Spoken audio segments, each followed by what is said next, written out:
From sold-out arenas to solitary cells, Sean Diddy Combs' empire didn't just crumble, it collapsed in public view. Once the face of hip-hop's success and luxury, the 55-year-old mogul now carries the weight of scandal, a federal conviction, and a sentence that stripped away the gloss of bad boy for life. But even as he steps out of prison, his freedom comes with strings tighter than ever. Because the court has decided Diddy's punishment isn't over yet.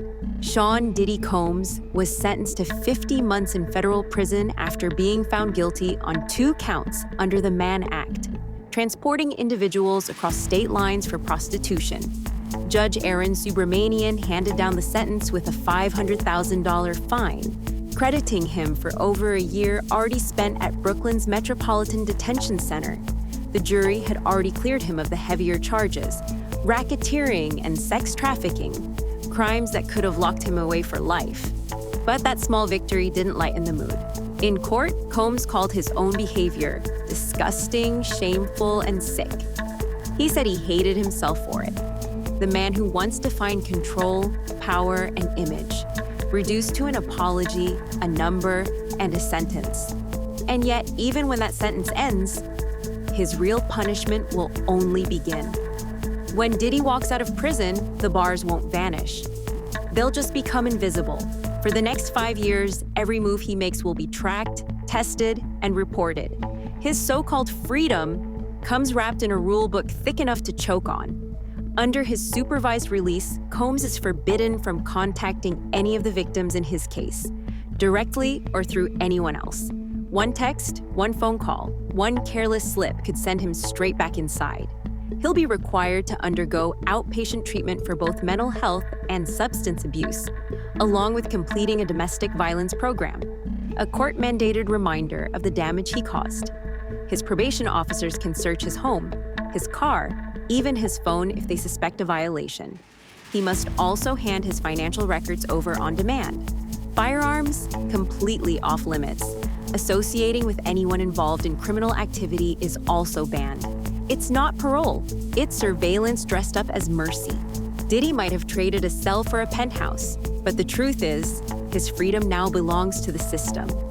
Diddy's legal team requested he serve his time at FCI Fort Dix in New Jersey, a low-security federal facility known for one thing, its Residential Drug Abuse Program, or RDAP.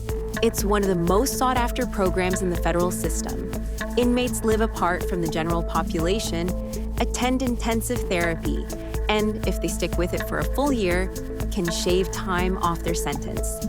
For a man claiming to be rebuilding himself through treatment, Fort Dix looked like the best shot at redemption, or at least an easier stretch behind bars. Attorney James J. Leonard Jr., who's represented other high-profile inmates, even called it a pretty easy place to do time. But as Diddy's about to find out, not everyone agrees with that description. Joe Giudice, yes, the Real Housewives of New Jersey alum who actually served time there, says Diddy should think twice. Speaking to Fox News Digital, Giudice described the place as anything but easy. He claimed Fort Dix has a reputation for gang activity, random fights, even stabbings. "I saw guys get stabbed just walking the track," he recalled. "You barely even saw it happen. One second it's calm, the next, chaos." So while Diddy's lawyers see Fort Dix as a rehab-friendly retreat, Giudice paints it as a powder keg, a place where therapy meets danger and survival depends on who's watching your back. Even after Diddy serves his prison sentence, life won't simply snap back to champagne and sold-out shows. The next chapter will be defined by probation checks, therapy sessions, and constant scrutiny. Every move monitored, every misstep noted. Privacy for a man once untouchable becomes a luxury he no longer owns. Public perception will be another hurdle. Can a man who once ruled the charts and the headlines rebuild a reputation after this kind of fall? Will fans see a reformed mogul or just a cautionary tale of excess and entitlement? For Diddy, the road ahead is uncertain. Redemption is possible, but only if he survives both the system and the court of public opinion.